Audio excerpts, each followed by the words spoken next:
Okay, everybody, it's noon, so we're ready to get started. I want to start by saying that we will have sign interpreters, Jim Fenton and Jennifer Harvey Storrs, and they are going to be here. If you need to be really close to them, then we can arrange some chairs down here in front for you. So please feel free to arrange and come down. We would like to have you. It's a very beautiful audience. It's a wonderful day. Tell me, is it great to be a woman today? Yeah!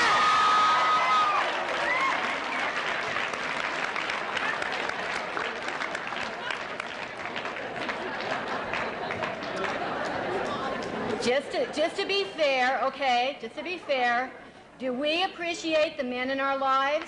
Yes! All right.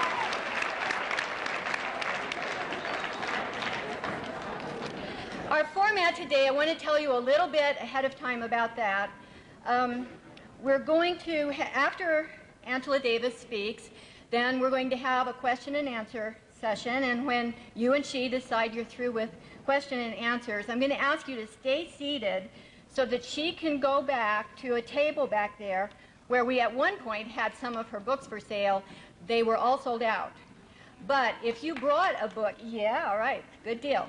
If you brought a book of hers and you would like to have it signed, or if you have a program or just a piece of paper that you would like to have it signed, or if you would like to have a word with her, then she'll be back there at that table, and just give her a chance to get back there, okay? And I'll help you with that when we get finished. Welcome to the second keynote address of this year's Women's Week celebration. I am the chair of the Women's Week Planning Committee, and I am the director of the Marriott Library. My name is Sarah Mahalik. Our theme this year is Breaking Boundaries, Reconstructing Activism. Our goal was to demonstrate that activism assumes many forms and that in Utah, as in other places, women are defining and redefining activism continuously and in changing ways. On Monday evening, Tish Hinojosa's music told an audience of nearly 1,500 of the strong, sweet spirit that must be shared between those who need help and those who serve.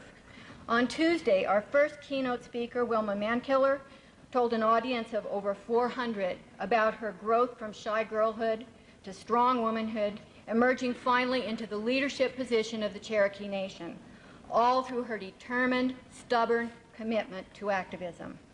Yesterday, Irene Fisher, director of the Bennion Center for Community Service here at the U, led 5 women from Salt Lake City in a panel conversation with an audience of over 100. Together, the audience and the panel built a definition of activism, and here are some of the things that came of that conversation. Activism is action. You've got to go out and try to do something. Activism concentrates on others. It is outside the self. The energy for activism often consists of redirected anger. Activism takes the long view and is patient. Activism is embodied in large deeds and also in small ones. Commitment to activism may cause great personal pain and the need to sacrifice the comfort of family and friends. Activism and power are intertwined, and the activist must use power with care. Activism may result in unintended negative consequences, but don't get discouraged, forge ahead. And lastly, the accomplishments of activism overshadow even great personal pain and disappointment and result in deep and lasting satisfaction. Here in the Union Gallery, curator Lance Duffin has created a reconstruction of activism through the visual arts. The inner beauty, the sadness, and the joy of the activist's life are portrayed vividly in Tracy Longley Cook's photographs of 25 highly accomplished Utah women. Go over there and see it when you have a chance. It's a very wonderful exhibit. Today's address is the climax of our celebration, and it is now my privilege to introduce the president of the University of Utah, who will introduce our keynote speaker. We are fortunate in our president, who is a visionary and values-centered leader. Among his core beliefs are that women are equal to any task confronted by our society, and that diversity strengthens any endeavor. Let me read from his recent address at Brigham Young University. When I consider the 21st century definition of an educated person, it is essentially gender-free. The roles women can play in this century are unlimited. Access to education is no longer tied to gender, and what makes a person educated has nothing to do with biology, unquote. A celebration of the accomplishment of women activists would be hollow if held outside the context of a diverse community and society. Let me quote President Machen from a later portion of the same speech. In order to be a truly educated person in the 21st century, one must embrace diversity and become a citizen of an increasingly global community. We must recognize and accept that people with profoundly different ideas and ways of life from our own, with profoundly different ideas, have ways of life different from our own. We must all learn to live and work with people who see the world through different prisms. And rather than be threatened, we can enrich our lives by celebrating such diversity, unquote. President Machen, thank you for your principled leadership and for your frequent and public articulation of the very values we seek to highlight and to understand in our Women's Week celebration. Would you please introduce our speaker?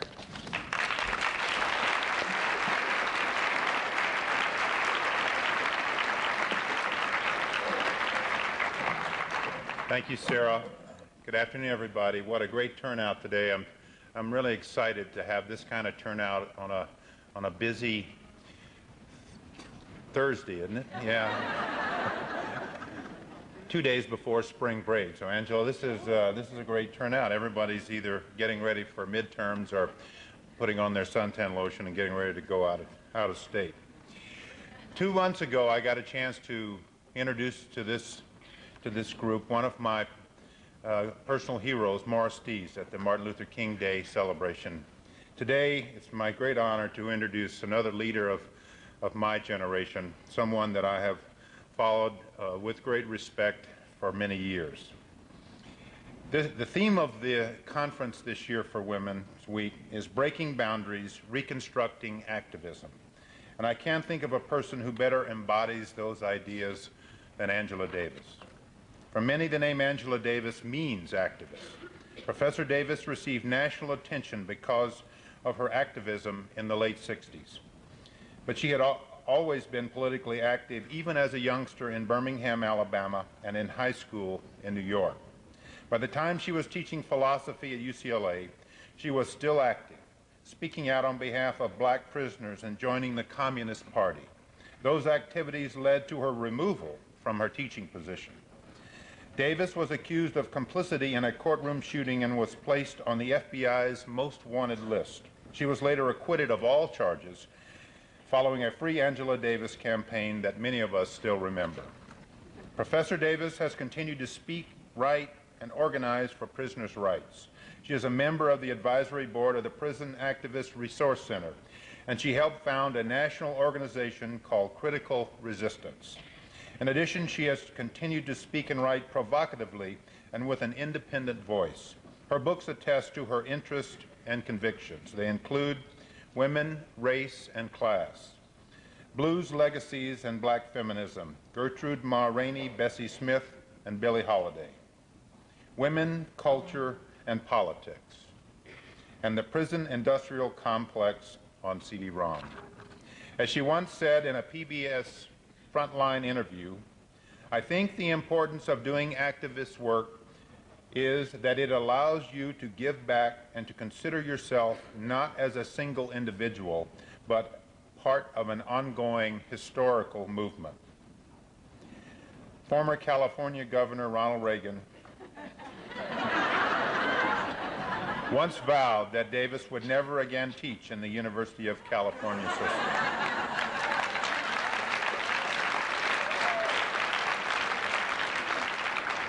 Today, she's a tenured professor at the University of California, Santa Cruz, teaching in the History of Consciousness department. We're very happy that Professor Davis could be with us today. Please join me in welcoming Angela Davis. I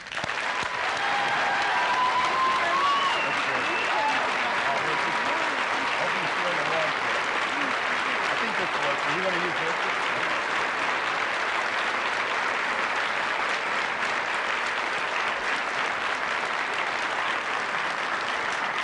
you.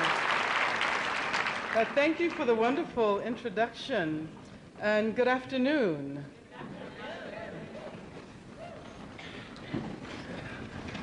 Yeah, I realize I probably should be coming to Utah more frequently. You know, the landscape is not only absolutely exquisite, but your welcome has been warm. And, well, you know, people think about Utah in different terms. So. And I guess I'll begin by thanking the organizers of Women's Week for having invited me to give one of the two keynote addresses under the theme, Breaking Boundaries, Reconstructing Activism. And I am especially honored to have shared this opportunity with Wilma Mankiller. And she has been a woman who has inspired me for many years, as well as a personal friend. And I am only sorry that we could not have been here on the same day. How many of you attended her talk? Wonderful. This is International Women's Day. This is March 8th. And on the way to Salt Lake City from San Francisco this morning, I was reading our local newspaper, the San Francisco Chronicle. And I was surprised to see on the editorial page a short piece called International Women's Day. I mean, I've actually been celebrating International Women's Day since the 1960s. But this is how the editorial goes. Remind me again, he asked sheepishly, what is International Women's Day? Should I celebrate my wife today? Honor my female colleagues? Yes, do both, and read on. In March 1909, American working women fighting for a 10-hour day and suffrage, 10-hour day, right? 10-hour work day. And that was in 1909. It's very bizarre that we've gotten stuck on the 8-hour workday, isn't it? Because there should be campaigns against the 8-hour workday now.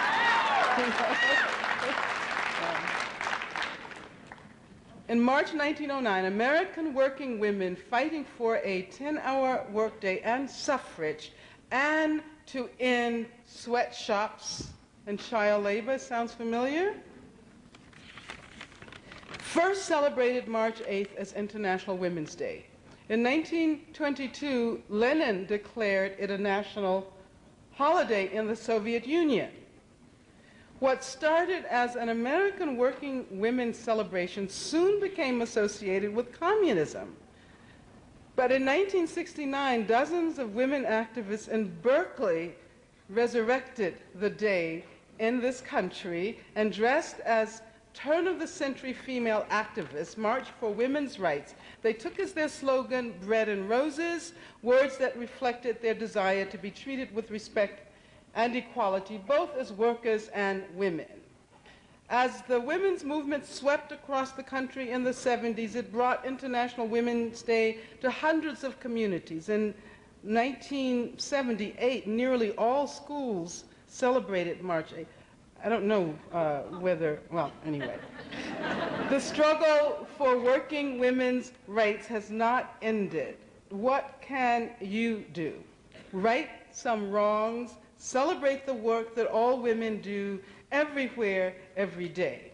Now, I'm reading that because although there's some factual problems and the narrative isn't exactly the narrative that everyone tells about International Women's Day, it is interesting that finally we are able in this country to do something more than celebrate Mother's Day. And I'm wondering, though, how long it will be before the International Women's Day sales you know.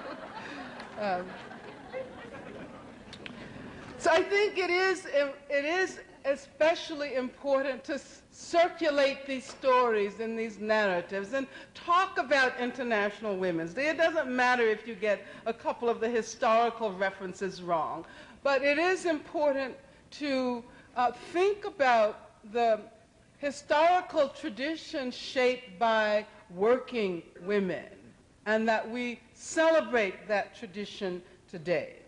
Now, I've been asked to talk about radical activism, or radical frameworks for feminist activism. And first of all, I think it's great to celebrate International Women's Day with this talk about radical activism in a place that has not always been known for its radical activism. Although I see that from the responses thus far today, there is a very rich terrain here in Salt Lake City when it comes to radical activism. But what do you think radical means? What is radicalism? Anybody? Outside the mainstream. Outside the mainstream? At what? Big change, not little change. But she just said what I wanted to say. And many of you are students, right? Okay, have you ever looked up the word radical? I mean, do you ever think about etymological meanings? Some of you may study mathematics. And have you ever heard the term radical used in mathematics? Well, anyway, what she said was that radical means root, at the roots. And it's true. A professor of mine many years ago, Herbert Marcuse, used to always insist that to be radical is to understand things not on the surface, not in the way they appear to be, not in accordance with the dictates of common sense, but to think deeply and look at the roots of whatever the problem you're considering may be. So I want to talk about radicalism in that context.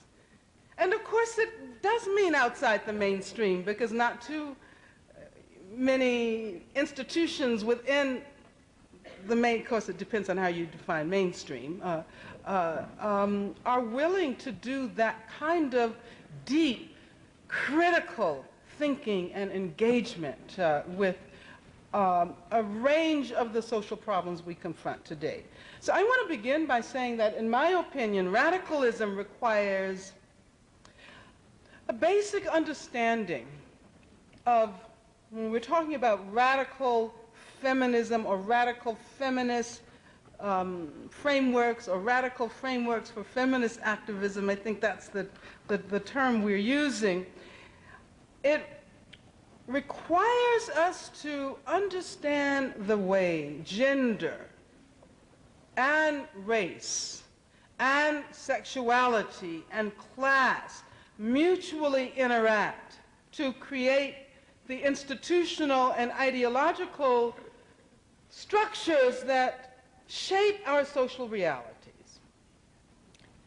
Now, some people may argue that we've achieved racial equality, although the last election made many people think differently about that. You know, some people may argue that we have achieved gender equality. After all, the pilot on my plane from San Francisco to Salt Lake City was a woman. And I'm always absolutely happy to see women. You know, some people say, do you think they can really pilot the plane? But I said, I feel much more comfortable. Well, anyway.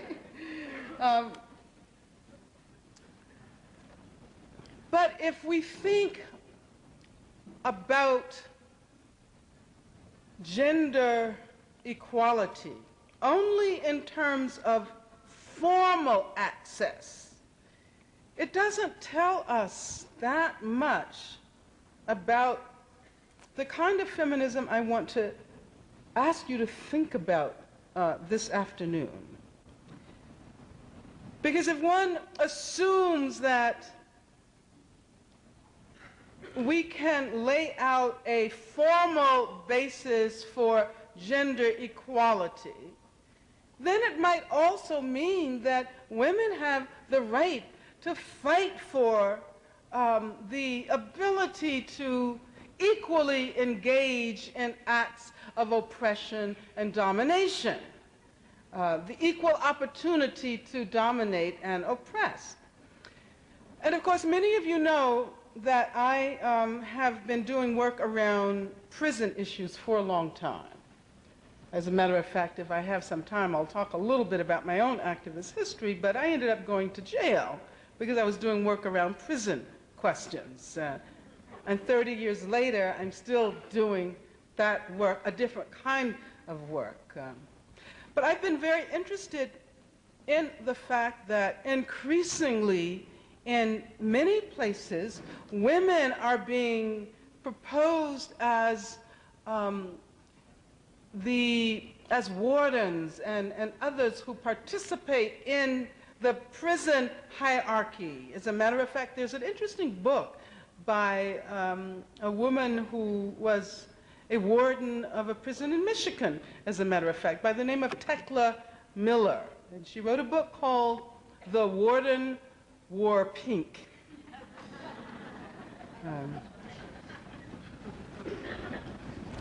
And one of the reasons I would criticize her approach to equality and her emphasis on a kind of formal equality as the defining feature of her own feminism, is that she ended up assuming what I would consider to be some contradictory positions. She ended up arguing that the measure of equality for women's prisons is the extent to which women prisoners are treated the same as men.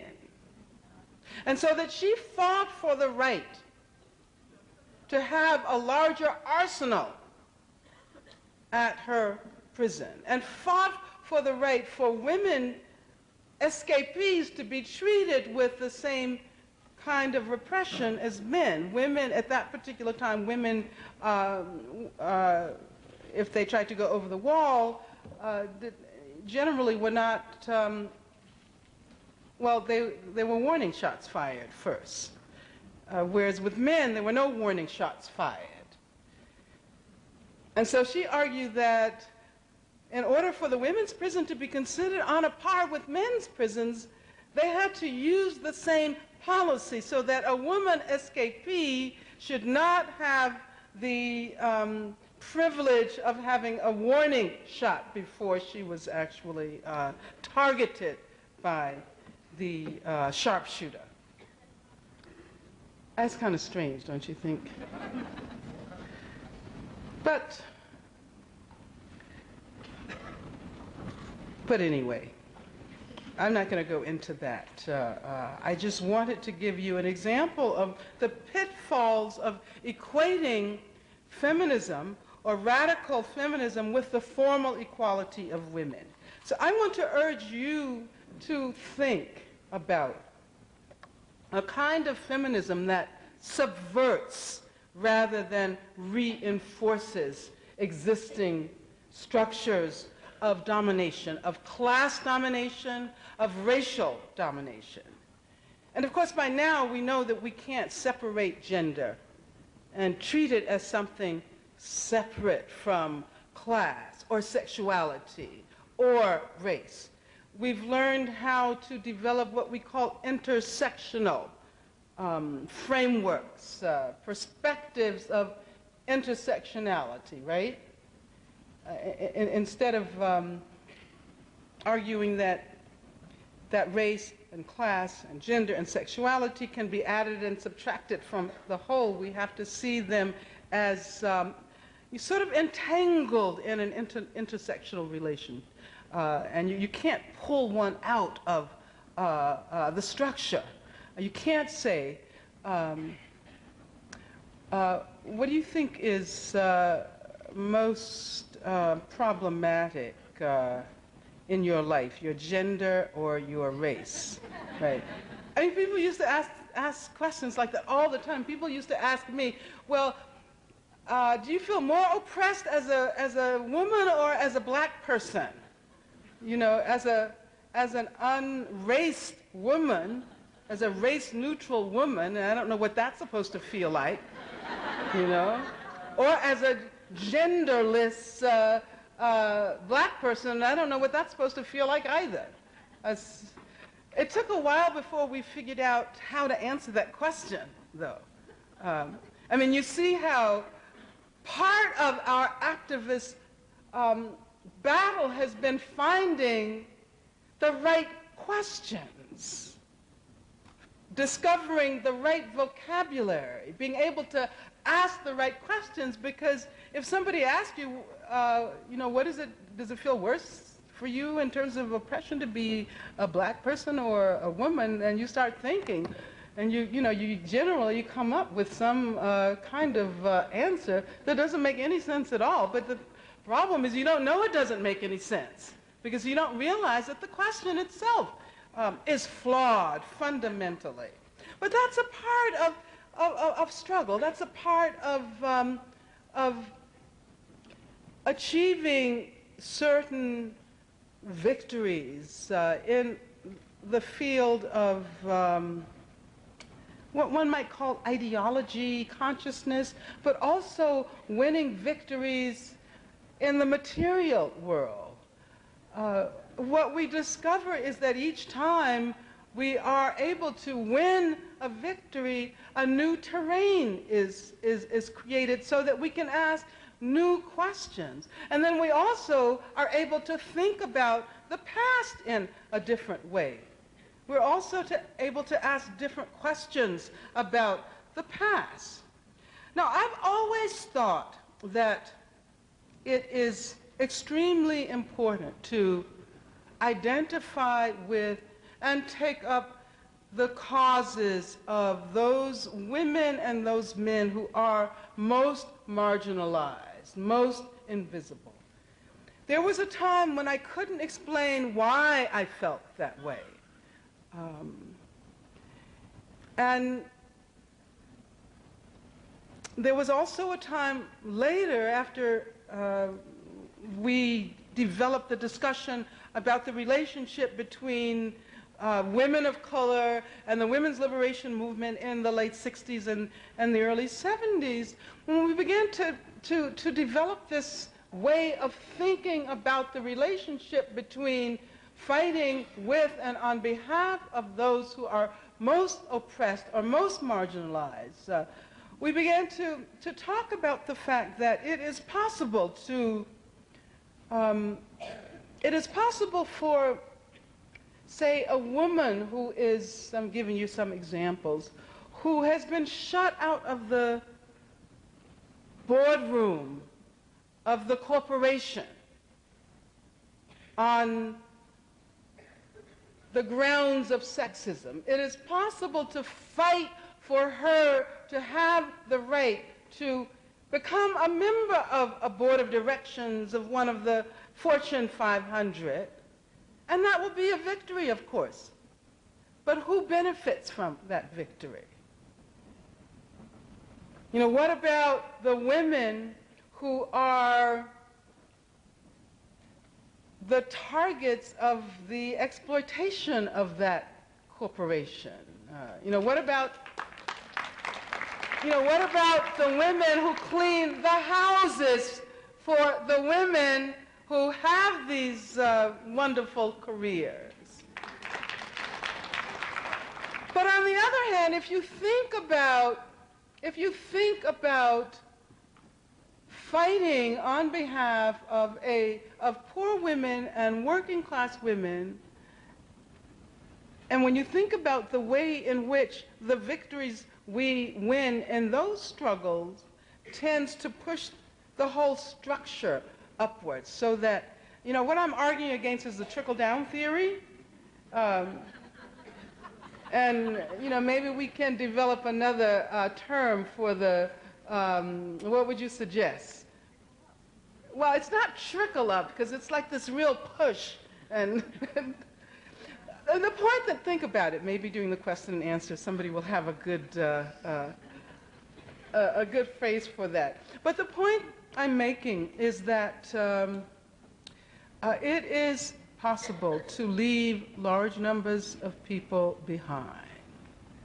And one of the problems in the last years, particularly as the economy has at least been represented as moving forward, although we're having some serious problems right now, we see, you know, and I don't know whether I'm going to talk about our newly selected president or not, but anyway, we'll see what he does.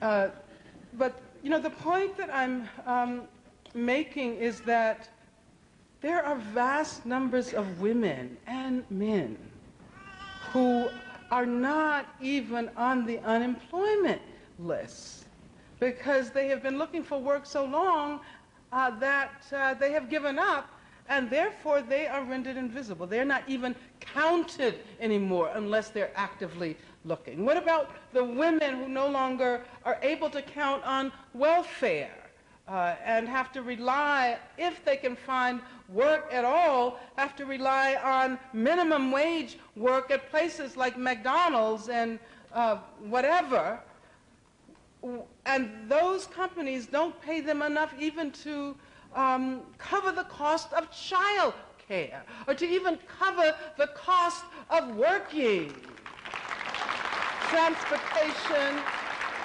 lunch, you know, all of that. And what about women in prison? As I said before, I've been working around issues of imprisonment for so long, it feels like somehow or another somebody decided that this was going to be my life's work. And now I realize that that must have been the reason I ended up going to jail. It didn't seem like that then, of course, particularly when I was on the FBI's 10 Most Wanted list and was charged with 3 capital crimes. I have a personal connection with the campaign against the death penalty today as well.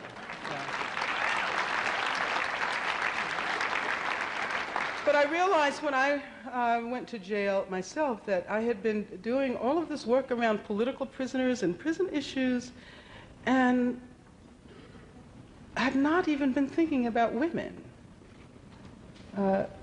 So going to jail helped me think about what it meant to focus this work, this prison activism, around women. And now, of course, that we find ourselves in the midst of the emergence of this vast prison industrial complex, these questions about the reasons why women go to prison at an ever greater rate are more urgent than ever before. Women constitute the fastest growing sector of the imprisoned population in this country. Black women are 8 times more likely than white women to go to prison. Latina women are 4 times more likely. So you're talking about women of color. And we know that almost 70% of the population of the jails and prisons in this country, 2 million people, 2 million people behind bars. Think about that, 2 million people behind bars. And almost 70% consists of people of color. And somebody's making a lot of money as a result of this huge imprisoned population. Corporations are, provide the goods and services. They develop the prison design plans. They construct the prison. So you have architecture and construction firms and firms that produce almost anything that you can imagine that are connected with this prison industrial complex. And telephone companies that collect telephone calls for prisoners that are making an enormous amount of money, MCI, for example. And then you have those corporations that use prison labor directly or indirectly, and I can name some of them. I can name TWA that is known to have used prisoners to do reservations, plane reservations, yeah? And Victoria's Secret, and Microsoft, and Starbucks, and I could go on. Eddie Bauer. The point that I'm making is that the prison expansion affects us. It's not just about those who are unfortunate enough to be caught in this web of profitable punishment. And the point is that there are many people in prison who are there because they just made a mistake.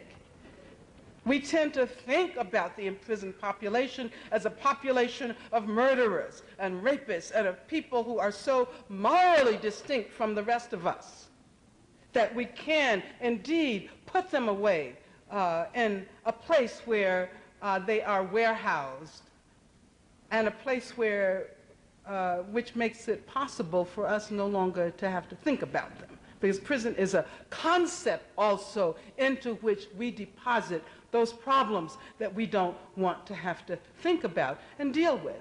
The vast majority of women in prison are in on nonviolent charges, on charges related to drugs. And there are reasons why so many people do drugs in this society. And I'm not only talking about the illicit drugs, because I find it absolutely ironic that you can turn on television and see an ad that says, if you have social anxiety, ask your doctor about Paxil. You know?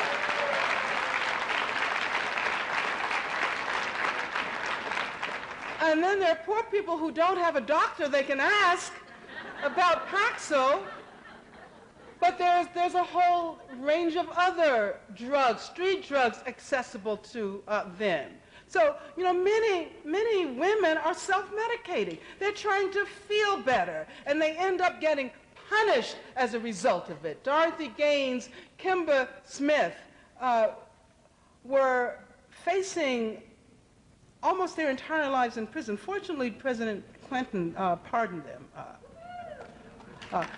And they were in on drug charges, but drug charges related to the men they were involved with. And there's another whole group of women who are in prison, particularly federal prisons, because they have the misfortune of being involved with men who are connected with drug trafficking.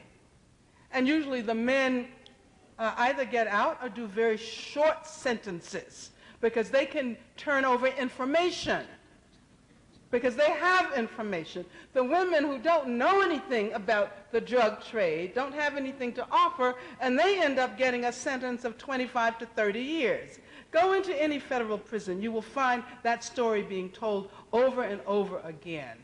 Kimber Smith, Dorothy Gaines, who were just recently released when Clinton, those were some good pardons he made.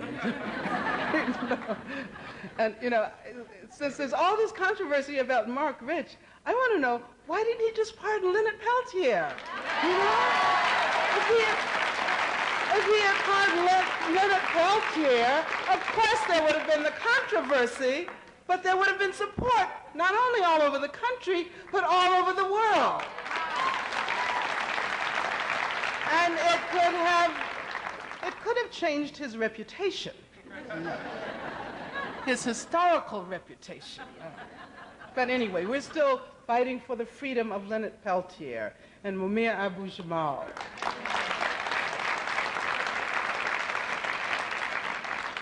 And finally, let me say, because we do want to, what time is it now?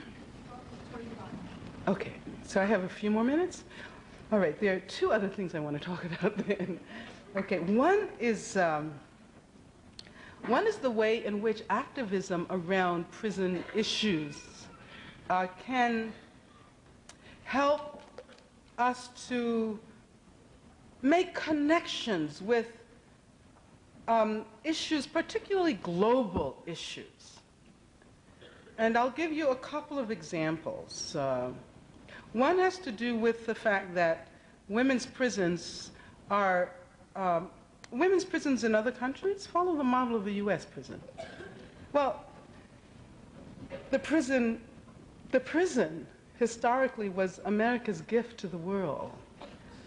The penitentiary is an American, a United States invention, and it emerges with the emergence of political democracy and is inextricably linked to democracy. As a matter of fact, I always say that the prison is the quintessential democratic institution. That is because the prison deprives you precisely of those rights that democracy gives to you.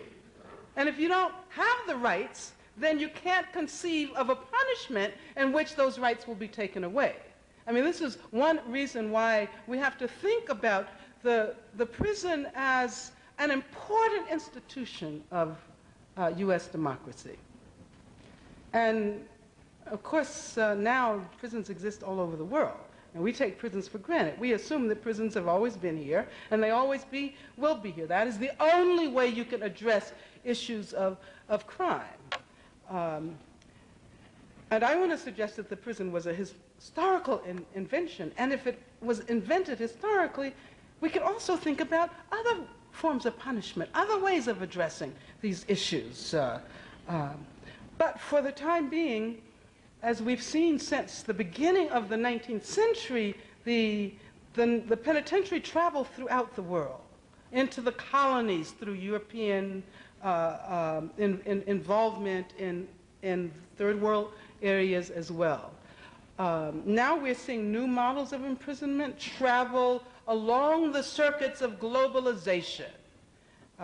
One is the super maximum security prison, a relatively recent invention that can be traced back to 1983, when the Marion Federal Prison locked down permanently and became a model for a new form of imprisonment, ironically recapitulating the early era of the penitentiary when people were forced to do their time in solitary confinement, in permanent solitary confinement.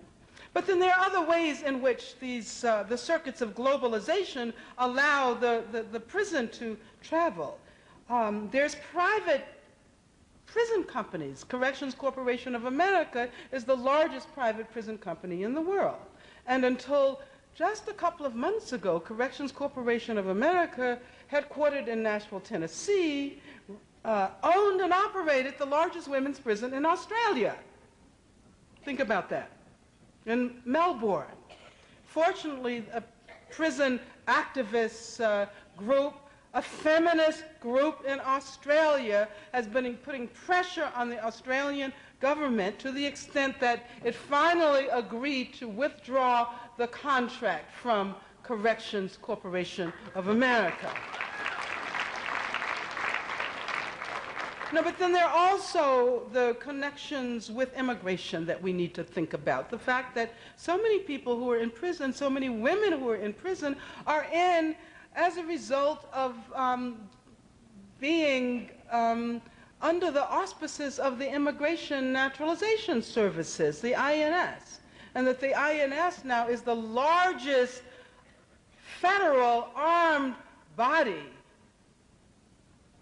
The INS has more armed agents than the FBI, has more armed agents than the customs people, more armed agents than the, what is it called, the Alcohol, Tobacco, and firearms. Can you believe that? And in connection with the prison industrial complex, you have these detention centers that are expanding for people whose only crime is that they have no documents.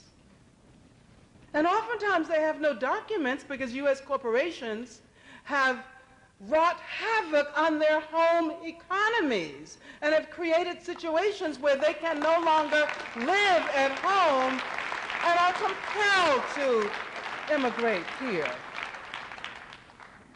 So what is the future of democracy? I want to submit that we cannot consider the future of democracy without recognizing the threat that is posed by the prison industrial complex. I was speaking about our newly selected president. You may have followed the controversy surrounding the voting rights violations in Florida. As a matter of fact, many people have been saying that the election was stolen. Well, I don't know what you all think here in Utah, but I do know that you recognize that there were some serious problems that permanently affected the reputation of this country throughout the world. And I would just like you to think about the fact that 400,000 black men in Florida could not vote, either because they are in prison or because they have been in prison. And Florida is one of those states that permanently disenfranchises anyone who has been in prison, regardless of what the charges may have been. So, you see, I mean, even if those guys alone had been able to vote, the outcome wouldn't have been so murky as it appeared to be. But that's another talk. And I would like to have a conversation with you, a brief conversation before we conclude this gathering. I want to end by saying that activism is not something that you can define with bullet points. It's not something that you can define in accordance with the site of your activism. It's not something you can define according to the duties that you are called upon to perform as an activist. I always suggest that we define activism as broadly as possible. And one such broad definition would be doing work that makes a difference in the world. And you can do that wherever you are. You know, some people like organizations, and they like meetings that last until 2, 3 o'clock in the morning. You know, they like to get out there and pass out all of the leaflets. You know, some people do not like to do that. And unfortunately, there have been those who have created this kind of paragon of activism, who argue to other people, if you don't come to this meeting, then you're not an authentic activist. But activists can do their work that makes a difference as artists, as poets, as musicians, as teachers, as students who urge their peers to think more deeply, to think more radically, to think more critically. And that is what I believe will ultimately lead to lasting change. Thank you very much.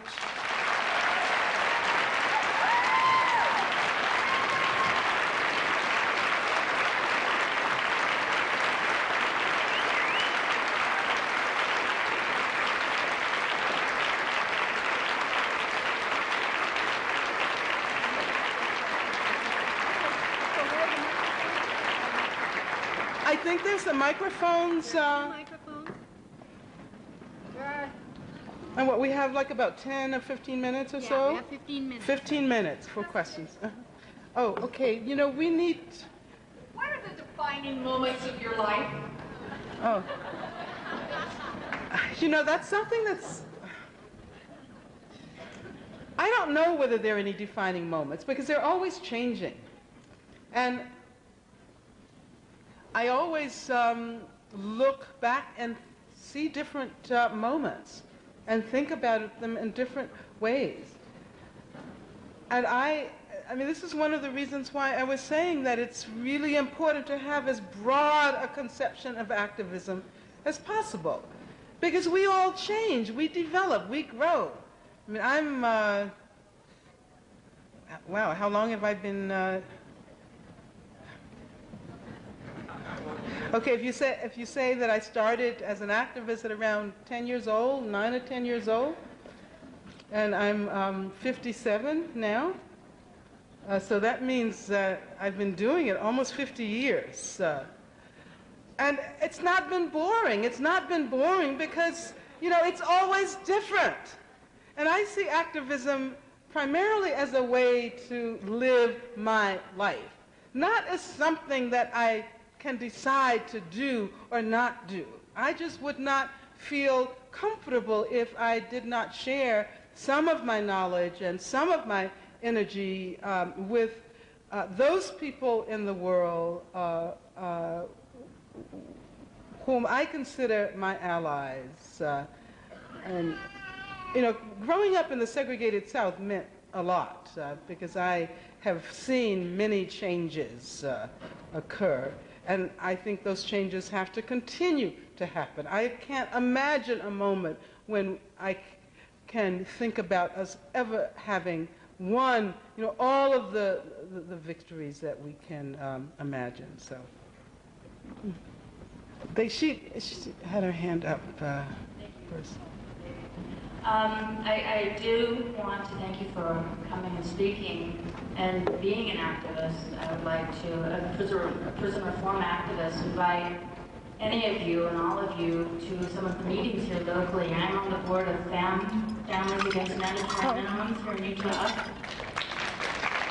And we meet the second Tuesday of each month at the East Mill Creek Library at 7 p.m. And I'm also on the board of Citizens for Penal Reform, CPR, and we meet the third Thursday in the Cannon Room, room 335 at the City and County Building.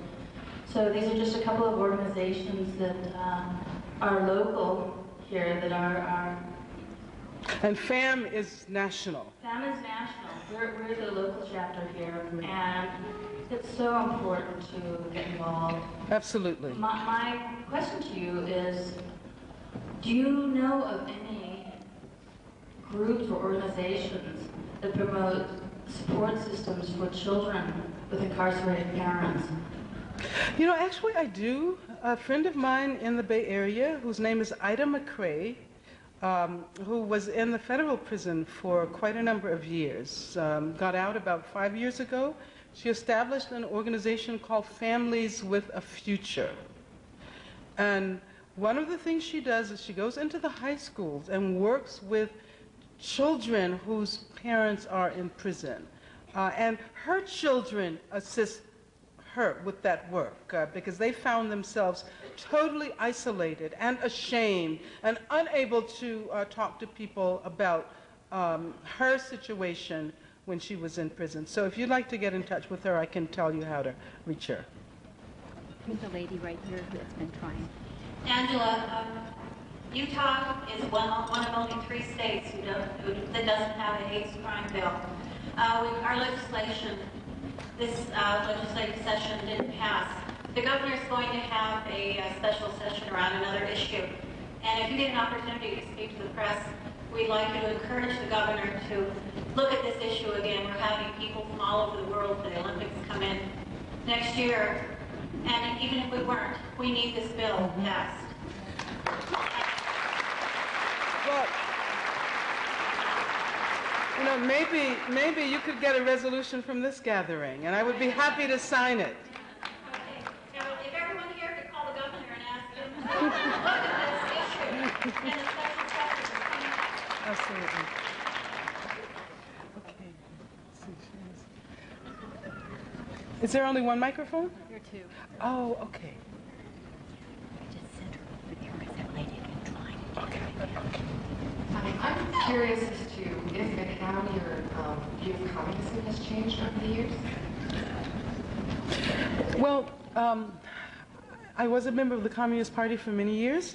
I'm no longer a member of the Communist Party, but I am a member of an organization that is socialist, communist, and the name of that organization is Committees of Correspondence.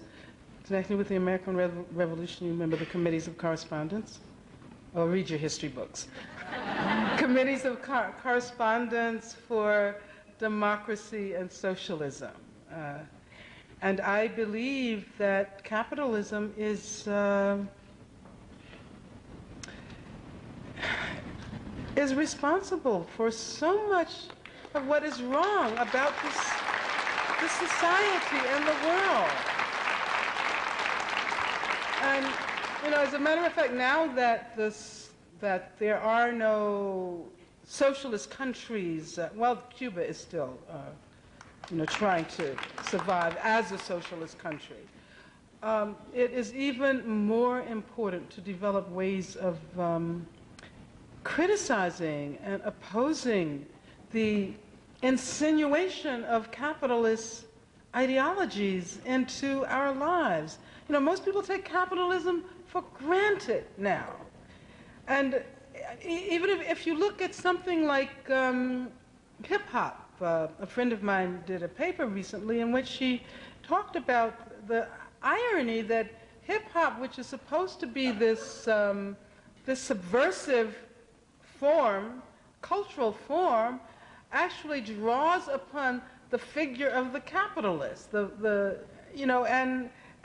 and promotes the notion that what we all need to do basically is to earn money for ourselves.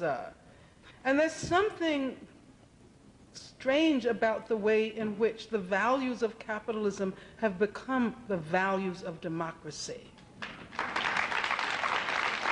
You know, I believe very deeply in the values of democracy, and I think we need to unhook them, unlink them, disarticulate them from capitalism.